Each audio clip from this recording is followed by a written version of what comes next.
Yeah. Yeah.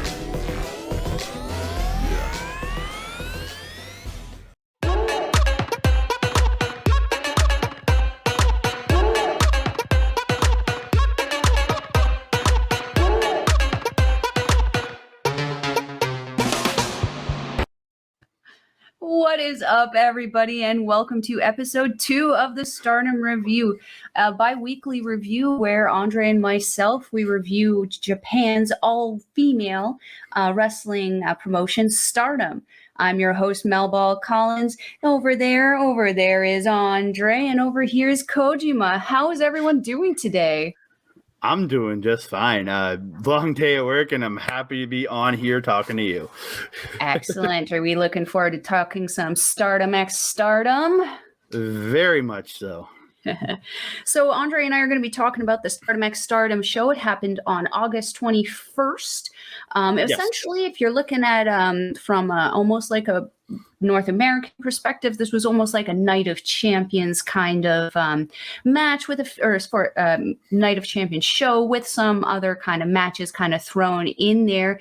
We're just going to dedicate this kind of show to just telling you all about the matches that happened on here and what we kind of thought of them. So to start off with match one was the Future of Stardom title championship. That was the champion Hanan facing Miyu Amasaki. For this match, this was and there is the title. There is the title, and that is the title I constantly confuse with Saya Kamatani's championship, which is, I believe, the Wonder of Stardom championship. Yeah, I pulled that one up. They look, except for the wings, they look identical. They are pretty much, and if you're just like uneducated like me, and you're just seeing them come by on the fly, it's like they look almost like the same one. And then obviously if you have the Artist of Stardom one too, that blue one looks a little faded, starting to look a little suspect to the other two. Yeah. So with this match, the Future of Stardom match, essentially these girls are under a certain amount of experience. So they have to have less than 3 years of experience ring time to be able to, professional time to actually challenge for this match. For this title. Hanan has actually been holding on to this title for quite some time and is doing a fantastic job in doing so. I am disappointed so far that she is seemingly the only person on the 5-Star Grand Prix who doesn't have any points yet. I definitely was expecting her to have points before someone like Momo Kogo. However, she is performing very consistently otherwise. This match, to me, honestly, was an average kind of opener. It wasn't anything super fantastic for me. And if I'm being completely honest, I felt a little bit of awkwardness between her and Miyu Amasaki, which is something I'm kind of noticing is something with Miyu Amasaki when she was teaming in some of the undercard matches for the Grand Prix with Hina. They don't have that same connection, that same energy. It's almost like you have two rookies kind of trying to take cues from each other and not quite knowing where the next one's going. Andre, what do you think of this one? I thought Hanan worked great in this match. Miyu is my biggest problem with this match. Dude, she had so many misses in this match. It got really like, should she be in a title? I know it's the Future of Stardom title match, but should she even be it? I don't think she's at a level. Like I'm not saying she's bad. Like again, I respect anybody who gets in a ring and takes training and does it. I just don't think her skills are there to be in a title match, even for your young person's championship, your new person's championship. I don't think she's ready because there is just she hit this weird ass pedigree at one point in the match. Like it looked like she was going for a pedigree, but it just looked awkward as hell. And like Hanan goes for a famouser, and the way Miyu goes to sell it and take it was so off, and her taking it made me go, "What the hell is she doing?" And I literally wrote in my notes, "Miyu is the future of Stardom, like I'm the future of male modeling." Clearly, she's focusing or functioning under a lot less experience than Hanan based on this performance. I feel bad for writing that, but she really did not impress me in this. And I think Hanan, another lady in that match, maybe with a bit more experience or who was a bit more along in her training, would have been a better pre-show opener to the show than what it was. But in the end, Hanan won with a modified Northern suplex, where she kind of goes for a Northern, but turns her in the air and then falls back half Samoan drop style, but it's still a Northern Light. I really like the alteration to her Northern Light. Mm-hmm. Now, Hanan is definitely the future of Stardom champion for a reason. She's certainly a lot more creative in the ring than I feel that she's usually given credit for. But yes, Miyu is certainly a little bit more awkward in the ring. It's very obvious she's kind of functioning under a little less experience than Hanan. With her addition to Queen's Quest, though, I am hopeful that Hayashi Shida can take her kind of under her wing and kind of get her to that Azumi Lady C kind of level. Yeah, that'd be nice. Mm-hmm. So moving on to the first official match of the card here, we had a singles match going on between Maika and Hina. Now, Hina, I had just mentioned, I didn't realize that she was only 16. I knew she was young. She's a Hanan's little sister. Her and Rina are twins, aren't they? Yes, yeah. And Rina, I've been watching for some time. I think Hina actually took some time off to go to school while Rina continued on in Stardom here. And then, of course, Maika, my girl crush. I love this woman. She can do no wrong. And also featured recently. She's phenomenal. Oh, amazing, tremendous talent, beautiful to boot. And then she was also recently featured teaming with, I believe it was Mirai on that Despy Mania. Hate calling him Despy. Hate that. There was a special on New Japan recently where it was like a Desperado special pay-per-view that you could pay for. It's actually an extra cost on the NJBW World application. It featured Desperado in the main event. I honestly don't remember what the guy's name is. I know his face. When I look at him, he terrifies me. So that's probably why I choose not to remember his name. Evil, maybe? No, he's from another organization, another company entirely. Deathmatch specialist. That's probably why. Okay. Getting back to the match at hand here, though. Maika versus Hina. Hina is one of those people who she's just she as I had mentioned, she was teaming a little bit with Miyu Amasaki.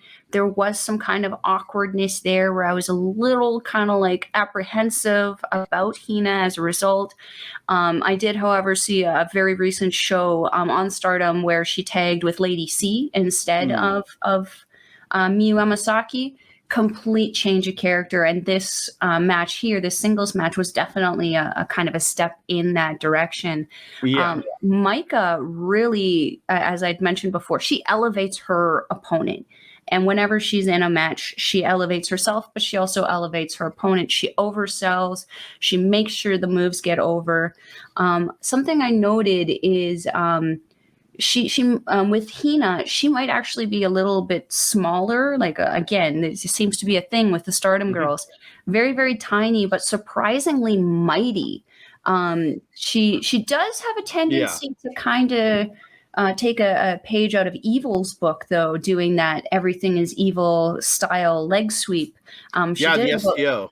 Yeah, I noted that. That was impressive. It looked really good. She almost does it better than Evil. I started calling it the everything is Hina because, let's be honest, she kind of looks better doing it than Evil does.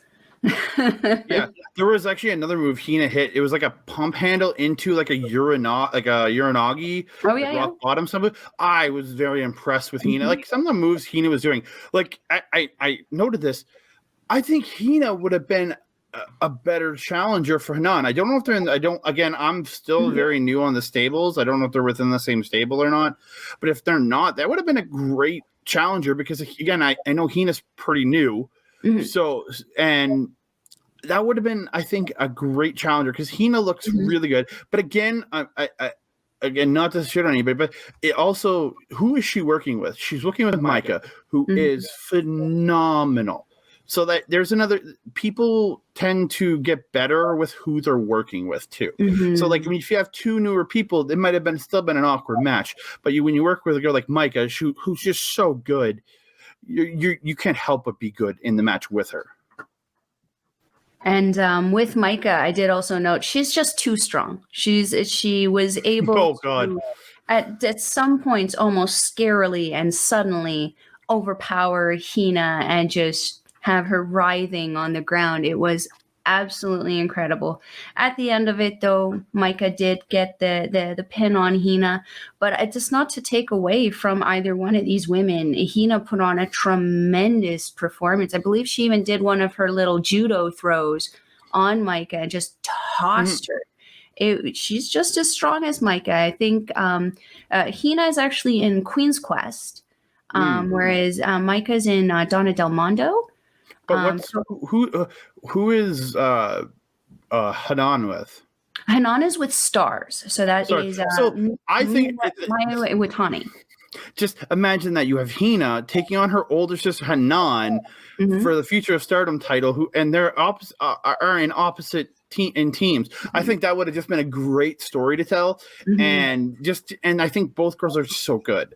So, but like I gotta say, like I made notes, like the power. Like as you said, the power dominance by Micah was crazy. But again, very tiny girl versus still not a big girl, but bigger, stronger girl, and it really worked. And then I actually bid on one of the spots. Hina got a Gato clutch, and I thought it was over right there. And I was just like, and then I was like, okay, well, because I really didn't think Hina was beating Micah, who's in the middle of the 5-star. I really did not think that was happening, but I bid on it. But that finisher by Micah, where she's like off, she's got her on the shoulder and then spins her out into the sidewalk slam.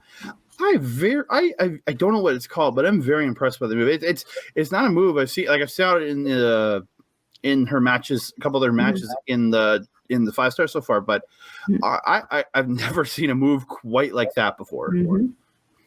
That's Micah just trailblazing. So moving on to match 2 of the night, which was a 3-way tag match. And this was a 3-way tag match between the factions of Donna Del Mondo, God's Eye, and Oedo Tai. So representing DDM was Mai Sakurai and Julia. Representing God's Eye was Amisore and Mirai. And then representing Oedo Tai was Ruaka and Rina, who we were just mentioning, The third sister. The third sister. The first 3 matches is very much a family occasion for these ladies. Their families must have had such a blast. That'd be awesome. Yeah, and like to see the age range in this entire just contest, Julia and Mai Sakurai are actually kind of more the older, more veteran girls.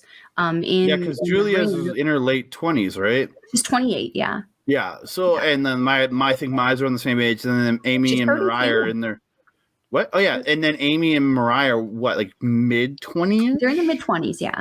Yeah. So like you have girls like Ruaka. Ruaka, that's what I thought. And Rina being 16 and Ruaka is only 18 or 19 or something like that. So like you got a good age range, but like I really like the way all these girls work together in this match. And it's crazy because I was just gonna say Mai Sakurai is technically nearly twice of Ruaka's age, but the way that they worked together, it worked so well. I actually had quite a bit of notes on this. This was when I actually had noticed that El Desperado and Tai Chi were on commentary.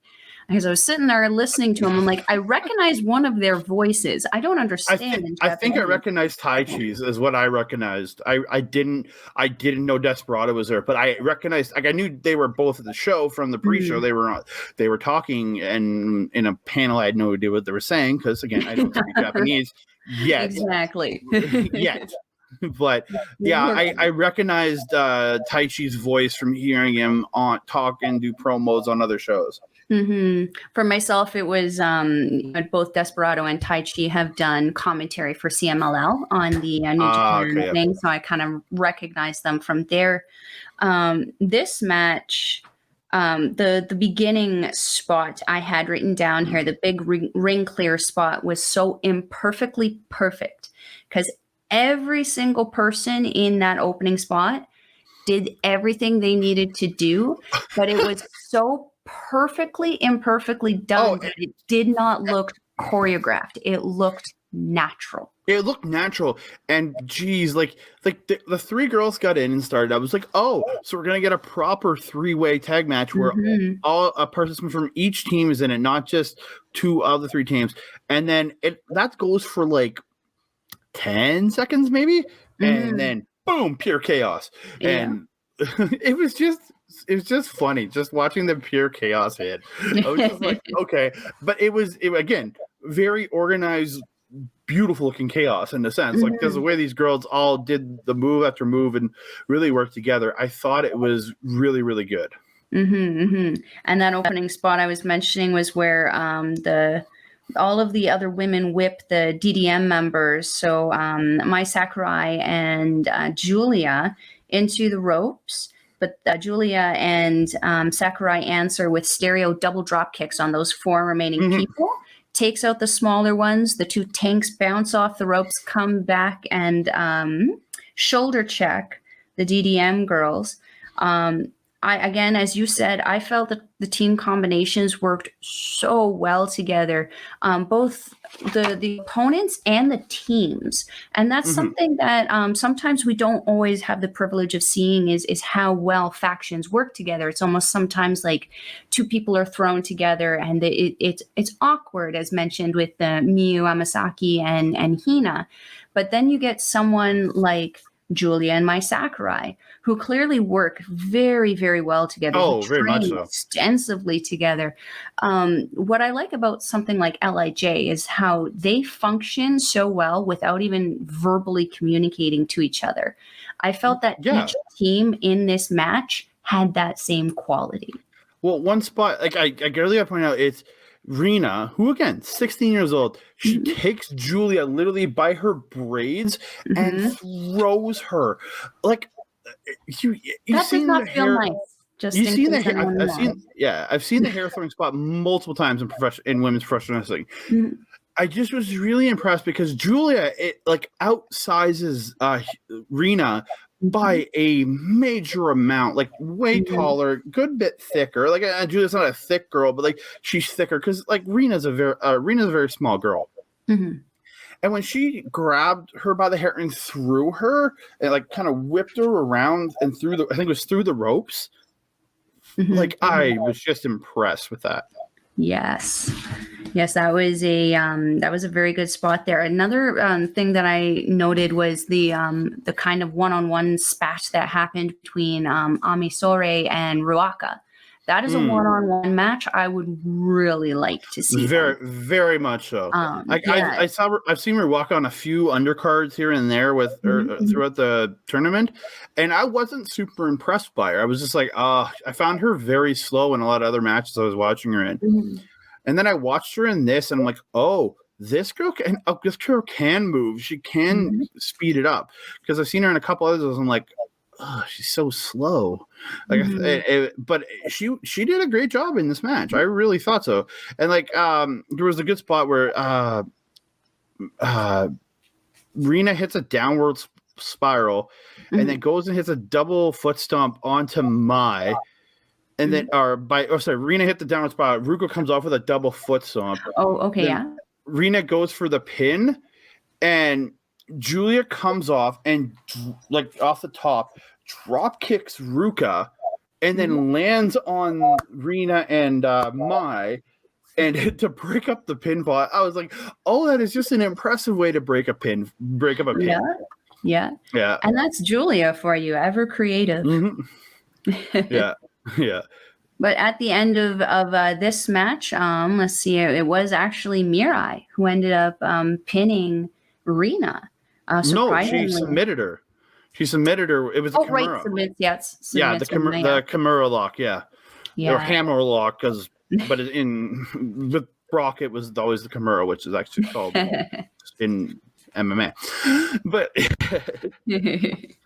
and what a way to end off that match. I felt that was one of my higher rated matches of the show. I very much enjoyed the that. entertainment value and the experience that all 6 of these women brought into the match. I thought just you get the experience of some girls working with the inexperience of others, and showing, like, I'm not saying they're inexperienced, but they're much earlier in their career than others. But just showing how good they can work with more experienced talent. I really thought they did a great job. I agree. So moving on to what was my personal favorite match of the night. Once we figured out how it effing worked. Oh my God. It only took us a few days to figure out what it was this match was. And that was the Captain's Fall match, which was the team of Queen's Quest versus the team of Stars. So the Queen's Quest was Azumi, Lady C, and my personal favorite, Utami Hayashishita. Azumi, the high-speed champion. Being the high-speed champion, yes. What a fun belt that is. Oh, God. I love that it's so different from the rest of the titles. The chain was on it are a nice touch. And then, of course, we have the Stars team, which was made of our favorites, Sayaida, Momokogo, and, of course, the captain, Mayu Iwatani. The current SWA champion. Yes, and the thing with the SWA championship here is that you cannot have the same nationality, I believe it is. Yes. So because you have to be Mayu of different nationalities, Yeah. So because Mayu is Japanese, I believe right now the only people who can challenge for it are going to be Julia and Thekla. Yeah, it's just as long as you're not Japanese, and Julia has the distinction to actually challenge any Japanese performer, even though she is half Japanese. She's also half Italian. So I think it's her father is Italian or something I was reading, but she's half Italian. So yeah, it gives her the ability to challenge for that title. She has in the past when I think Syuri was challenging for had the title. They actually faced off, and which was not a match you would expect but with that, her being half Japanese, it worked. And I believe also at the same time, they were still faction members. Yes, they were teammates at the time when they faced off. But again, good times, good drama. It happens, with this match. I should put the rules up. Oh, yes. So, sorry, the Captain's Falls match is essentially if the captain gets pinned, the match is over. Or if the 2 non-captain participants gets pinned, the match is over. Non-captain participants who are eliminated after pin or submission, they typically stand, as we noted, outside of the ring. They don't really participate too much in the match unless somebody kind of comes outside and they're being an Oedo tie. I don't recall seeing that situation. No, they're both. Yeah, there was no real, because again, the girls are like Lady C, or I guess we're not spoiling, like we're going to talk about it. Lady C and Mobile just kind of stayed in their corners and just hammering the mat and cheering their team on. Pretty much what it was. Exactly, they're both face factions essentially. So it would make sense that they wouldn't be having those kind of heel tendencies.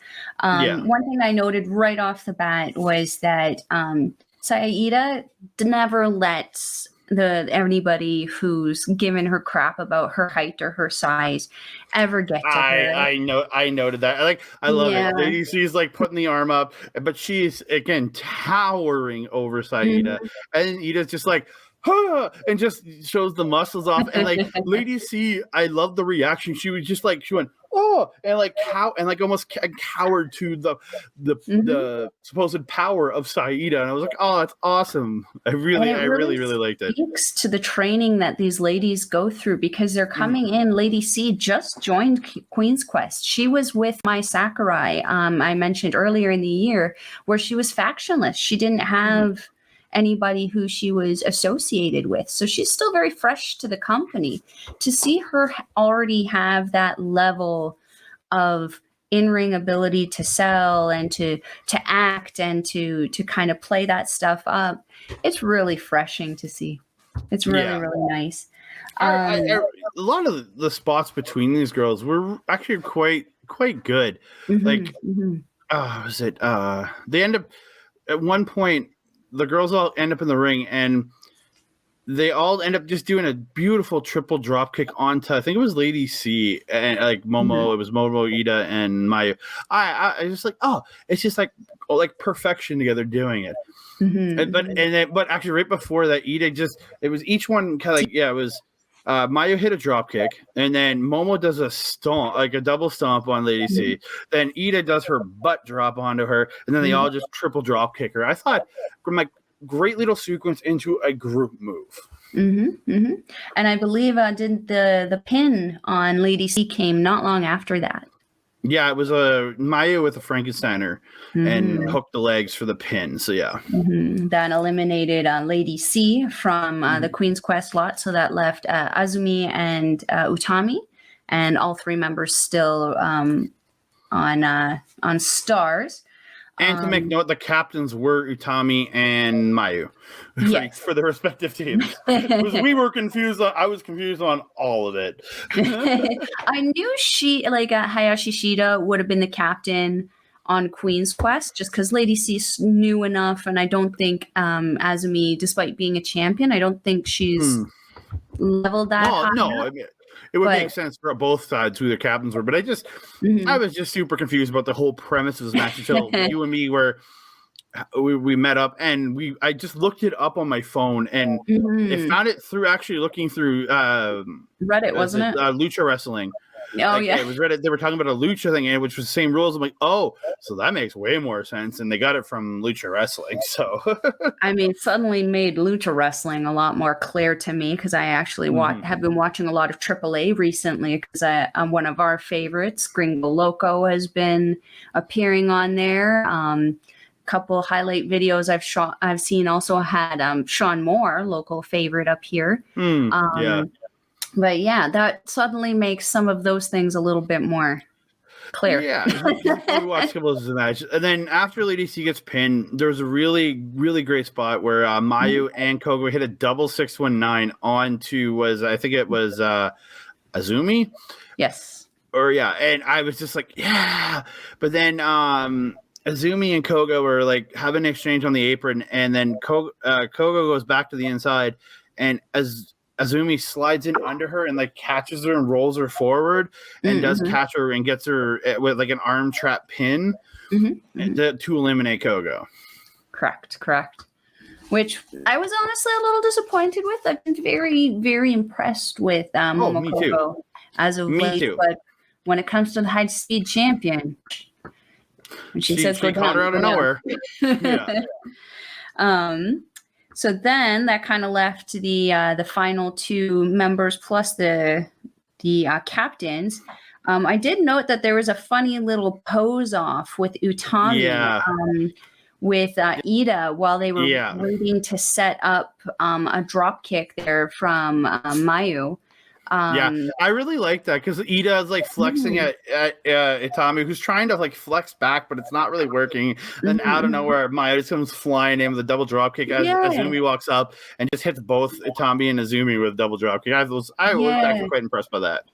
And what impresses me the most about it is how many times have you and I gone to either a local show or seen one on TV where there's so many people and they are just kind of laying around. They're not really doing a whole lot. They're just watching from the outside of the ring, and like near pinfalls are happening. You're waiting anyways for essentially. I think they were waiting for Azumi to come back in. So just play it up, do your gimmick, and have Tommy kind of try to flex back and kind of show the flex dominance of Ida. So I really like that, but. After that, Utami ended up hitting this really cool. She had him hit a torture rack and then just went back with a Samoan drop. I very much was that, and then just some of the good stuff, really good stuff from these girls. But in the end, Utami ended up reversing a victor. Saida tried to go for a victor roll and like ends up hitting like a wheelbarrow. She has in the wheelbarrow. It's like a huge wheelbarrow German suplex with the bridge to pin Ida and gets eliminating the other non-captain. Got them the win. And she muscled her up for that. Ida did not go quietly for it. No, and this is at the end of the match. This is where everything got super confusing for me because I'm like, isn't this an elimination match? But I didn't understand the captain's fall rules at that point. So yeah, and neither of us really did until like a few days later. Yeah. So moving on to our next match. This was a match that I think neither one of us were too particularly impressed with. Yeah, some people may enjoy it, but maybe not me. Let's talk about it. So we got the Artists of Stardom champions. It was the reigning champions, the Starlight Kid, Momo Watanabe, and Kashima Saki versus the Cosmic Angels, the team of Unagi Sayaka, Mina Shirakawa, and Saki. Saki is a part of the Colors faction, as we had mentioned before. She kind of got taken into the Cosmic Angels when they lost. A loser joins the faction match. So I think this was actually her first title opportunity in Stardom with Unagi and Mina. This match was a mess. It was a mess. It was a house of it was a house of torture. I wouldn't say it was as bad as like watching a House of Torture match, but like Oedo Tai is a better version of House of Torture, where at least these girls have good work rate in the ring and have good wrestling, like especially with like Starlight Kid and Momo Watanabe. Again, I'm still early on Saki Kashima, but like it's all the cheating that really, really gets to me, and then the outside interference from the rest of Oedo Tai. It just grills or like just on me because I want to just watch good wrestling. Is the reason I hate House of Torture. There was good wrestling in this match, but all I can think about looking back, because I just kept seeing cheating here, and it took me out, and I didn't even write notes. I literally wrote just a note for the finish. That's it. Yeah, this one was it was trying. It was very trying, and for myself, like I do typically like Oedo Tai. Again, they are a more functional kind of version of the House of Torture, and that they do cheat, but usually it's not to the point where it makes it boring, and like they were doing it in front of the ref, which is a House of Torture special, and because everything I've seen them do cheating wise within the tournament with all three of them has actually been very smart. Like somebody will distract the referee and distract them well while the other does something. It's all usually been good cheating. Not saying I enjoy the cheating, but it's been good cheating but this one was it was so much blatant crap that the ref just had to wave off because he couldn't keep call up with all of it. Yeah. Well, he couldn't just call and say, "Oh, you're cheating, you're out," because he did. The refs in Japan don't throw people out, or rarely if ever do. Yeah, I've noticed that the Stardom refs are very, very lenient. Like even more so than like New Japan. Like Marty Asadi, he's pretty lenient. Hey, he did toss Kogo out on that, or did toss Togo out on that one show. So he's just like this much above a Stardom ref's like leniency. Like, I mean, Marty has his days where he has a backbone. I mean, you do remember the time that he actually bitch slapped Evil. So yeah, but again, you're not going to see these guys bitch slap these girls though, no, and do no, those, they're and not get going to do physical, that. and To they rarely if ever get physical to like pulling a girl off or something. Because again, there's a standard there. They may but have like to, yeah. the ending of this match is what really, really downed me on this even more than anything. Because like somebody hands Momo the wrench, or they called the spanner, which is terminology I've learned from a lot of British and Irish friends of mine for a wrench, but they put the wrench into her kick pad and she literally just up kicks Mina in the face and hits the Peach Sunrise. I actually noted Mina's reaction on that because she definitely sold that appropriately. But like, I guarantee you, she felt the wrench hit her in the face. Like yes, there's a kick pad in front of it. Like it was slid in behind the kick pad, but like can't feel good still getting kicked like a straight shin kick to the face. No, not at all.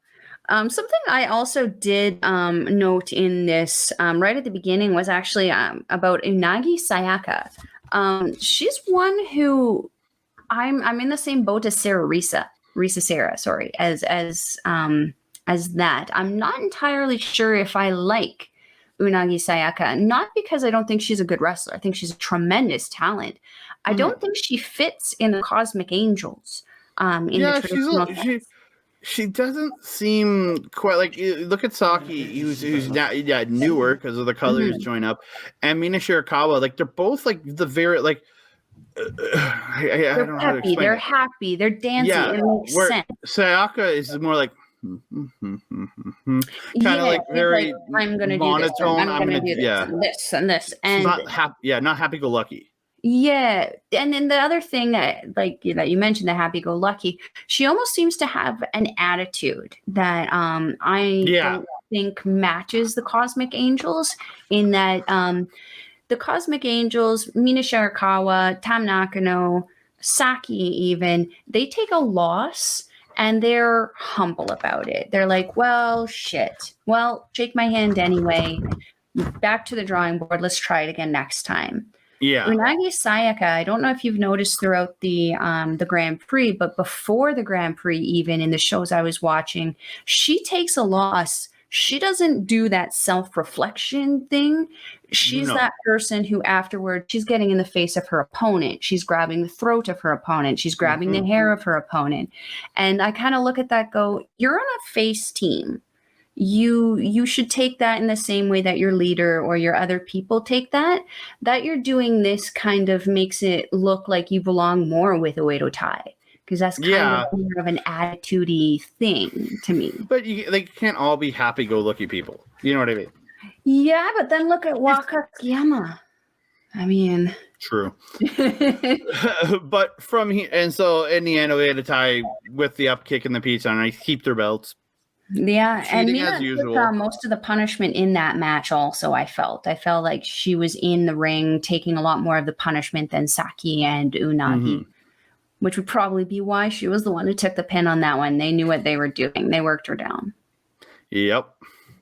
Moving on to the next match, and this was one I think that we were both looking forward to. Very much so. Yeah, the Goddess of Stardom match. So this was the team of Hazuki and Koguma representing Stars versus Tam Nakano and Natsupoi representing the Cosmic Angels. We also noted that Taichi was in the ring beforehand presenting the ladies with their flowers and stuff. No, this was Desperado, I think, on this one. And was it Desperado? No, Desperado was the artist match. Yeah, this one was Taichi. Sorry. I was mistaken there. I apologize. To say I got the notes, Andre. So with this match, I personally had a lot of amusement right at the very beginning opening sequence there, seeing Natsupoi and Koguma facing off for the first time, and I don't know if you noticed. Before we even get to the match, I gotta say, Natsupoi's and Tom's entrance, like, just perfectly choreographed entrance. They both get up onto the turnbuckle. They do the turning they wave at the same time. It's and they're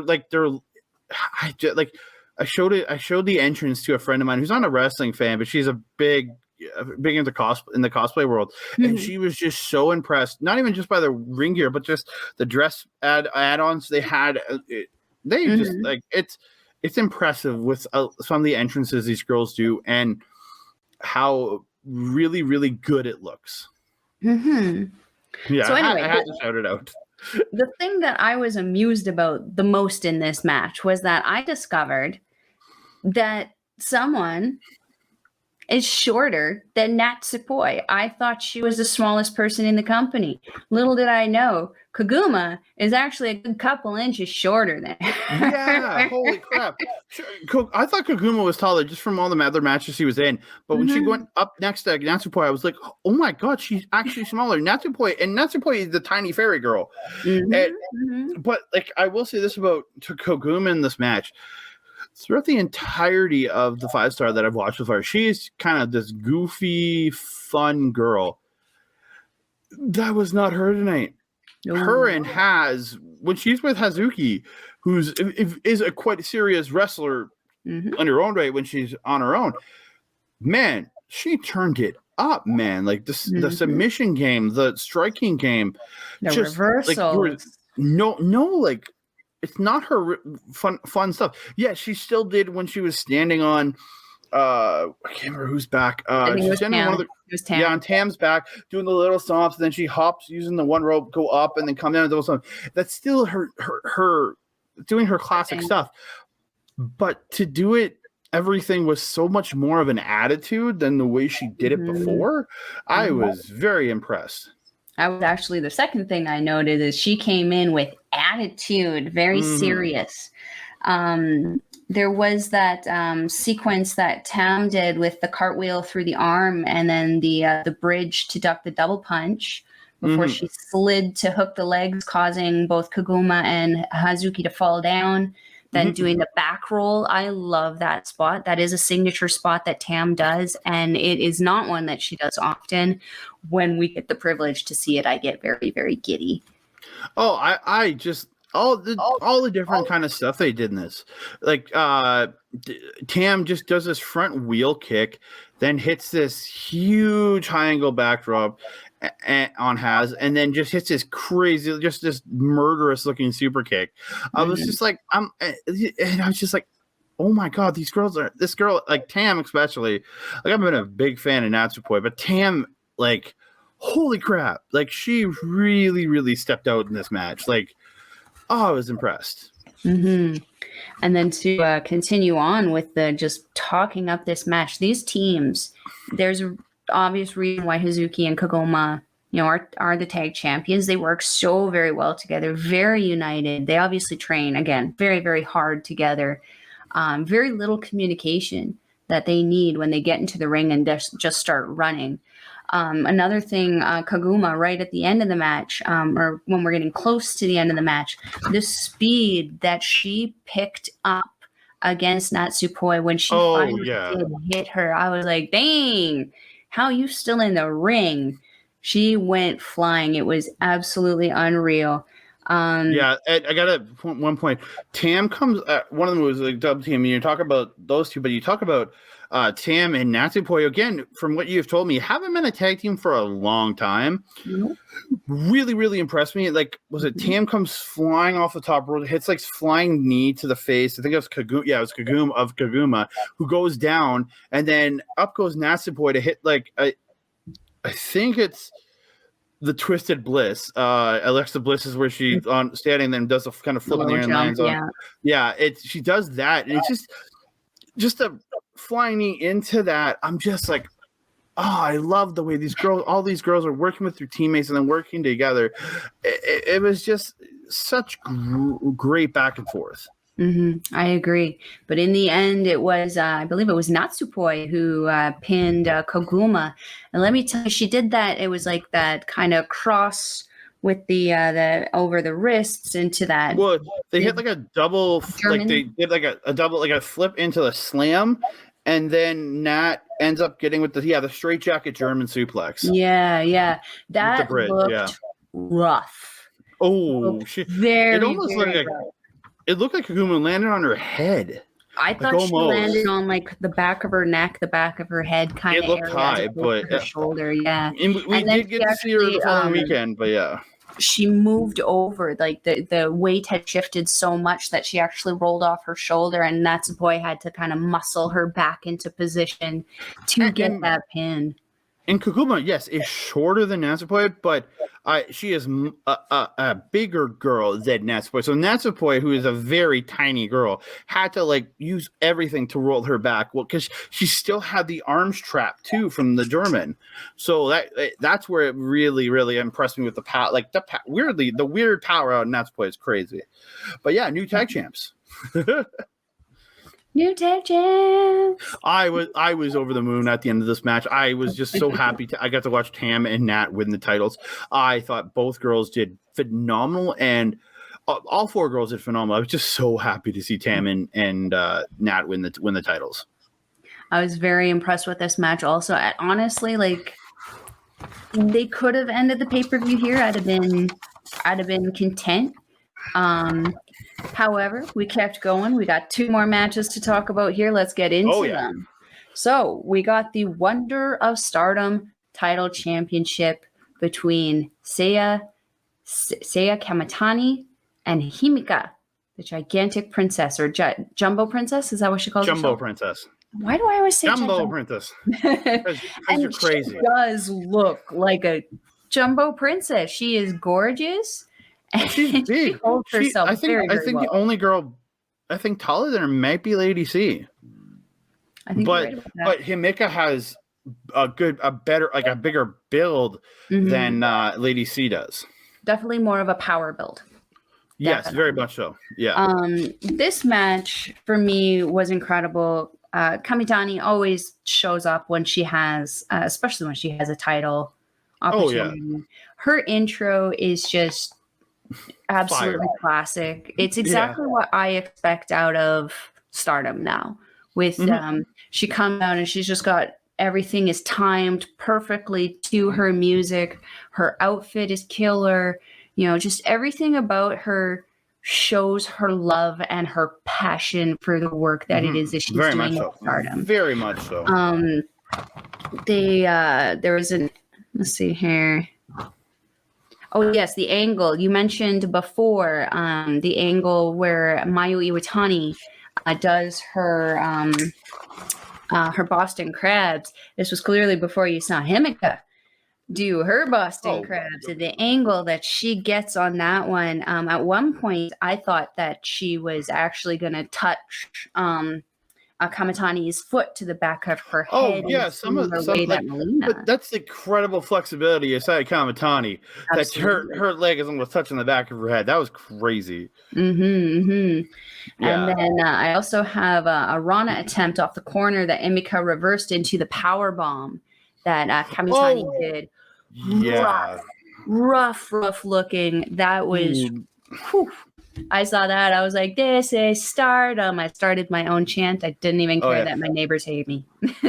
There's one point Himika gets her up into the torch rack and then just off the shoulders into the KOD. And and that was like, I don't think it was actually pretty early in the match. And I bid on that finish. Like, I thought it was over at the KOD and she kicked it that. I'm like, she's been winning matches she's won a couple matches in a 5-star with the KOD, and I'm just like, I guess I say KOD because of Bianca Belair, but I thought it was it because I thought like she's finished 2 matches with this, but like just some of the crazy stuff, and then actually Himika ended up grabbing and hitting a beautiful Rainmaker on Saya Kamitani.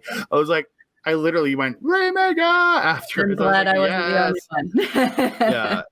And then, to Saya Kamitani's credit, like the 450 splash off the top was almost picture perfect. Like great rotation, great speed, great accuracy. I very, very thought she did a wonderful job there. An amazing show of respect at the end of the match, also between these two ladies who had been pretty vocally not nice to each other going into this match. To see them shake their hands and really show that sportsmanship was really, really nice way to kind of end that feud and rivalry. That poison run at the end by Saya, Holy crap. Like, I legitimately thought she spiked Tamika. Like, it looked rough, and then it just poison Rana, and she pins her, and it's over. And I was like, where did this come from? And then is she dead? Is she awake? Yeah. Very much so. So segueing from the Wonder of Stardom, which, if it wasn't clear, Kamitani retained against Tamika, going into our main event, which was the World of Stardom title. So it saw God's Eye, represented by Syuri, against, I guess what I don't think she has a faction. I think she's kind of a freelancer in the company right now. Don't really know where she is. She's the Stardom OG, though. She's the OG. She's the Hantai of Stardom here, against Nanae Takahashi. She was the actual first Wonder of Stardom's champion when Stardom first started up. I believe it was 15 years ago. So to see her come back, 2008 or 9 or something around there.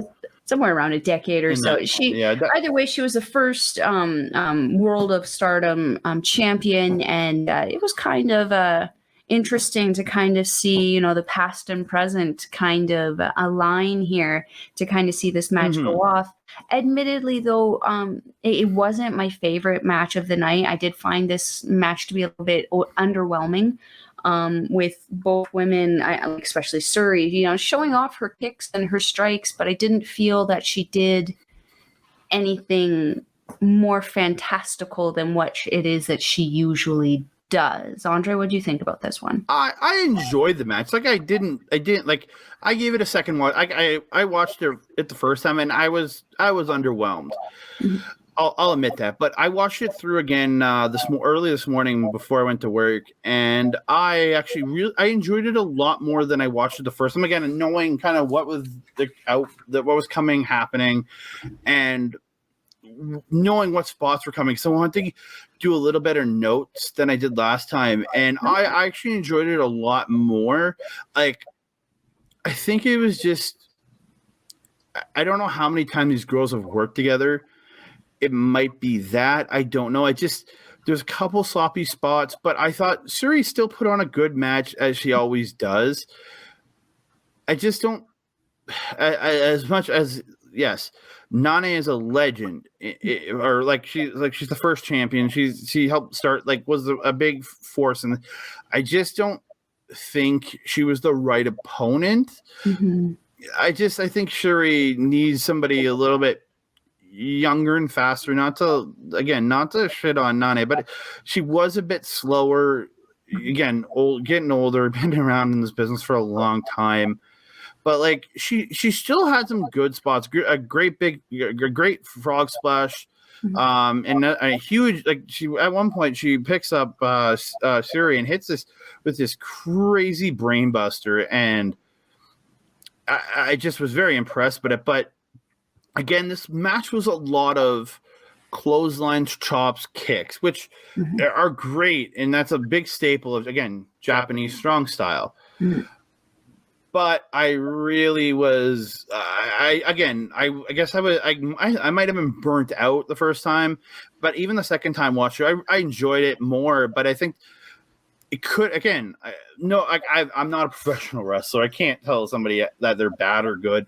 Again, both these women did a great job in the ring. It didn't really truly suck me in for this match. Maybe it's my lack of familiarity with Nanae, but they did a really great job. There's some really great spots in this match. And if somebody was saying, would you recommend me watch this? I would say, yes, watch the match. It was good. Just, it wasn't good for me or you, I guess you too, but it might have been a 5-star match to somebody else, because it just it depends on what you're looking at for what you want to see, right? The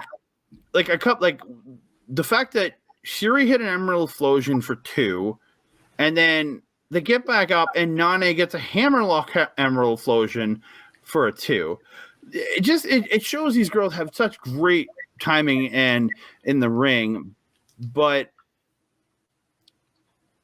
I don't know what it was. It was a good match. I enjoyed it, but it just didn't suck me in and really make me feel something special in this. Again, like Nanae hits a power bomb. She goes for the goes for a pin. Like hits the power bomb, goes in for the pin, and Syuri grabs a guillotine choke out of nowhere. It was impressive spots. It just I don't know what it was. I just really don't. And the finish of this match was a high kick by Syuri into a headbutt to the back of the head. One of the dumbest places you should be headbutting somebody. Yeah. And then she picks it up into essentially, as I have dubbed it, I don't know the actual name, a one-wing FU. Because she gets up on the shoulders, flips the leg back, brings her down, but onto her shoulder, and then does an FU out of it. It's a one-winged FU is how I describe it. But and she gets the win out of it. But again, it was one of those ones where I found it. Again, the finish was great. They did great work in there, but again, it just didn't suck me in truly. Mm-hmm. I feel you. I felt that exact same way. Like it was, we were mentioning before we kind of started recording here. It just wasn't one that really held my attention as much as the rest of the show. And maybe it's just because the rest of the show was just that good. Who knows? Yeah. But you're absolutely right. It might be a 5-star to somebody else, and that's freaking fantastic. Mm-hmm. Wrestling is pretty subjective. We can agree to everything. Yeah, it whether one person says a 5-star or a 1-star, it doesn't really matter, because if I just take an opinion. If somebody says, "Hey, I watched a really good match," I'm gonna go check it out. I may not like it. They may have loved it. Again, you never know. It's just that match was not for me. Again, my match of the night easily was the Goddesses of Stardom tag team match. I thought those those 4 girls just killed it, and seeing Tam and Natsupoi win the titles was just that cherry on top of a great match.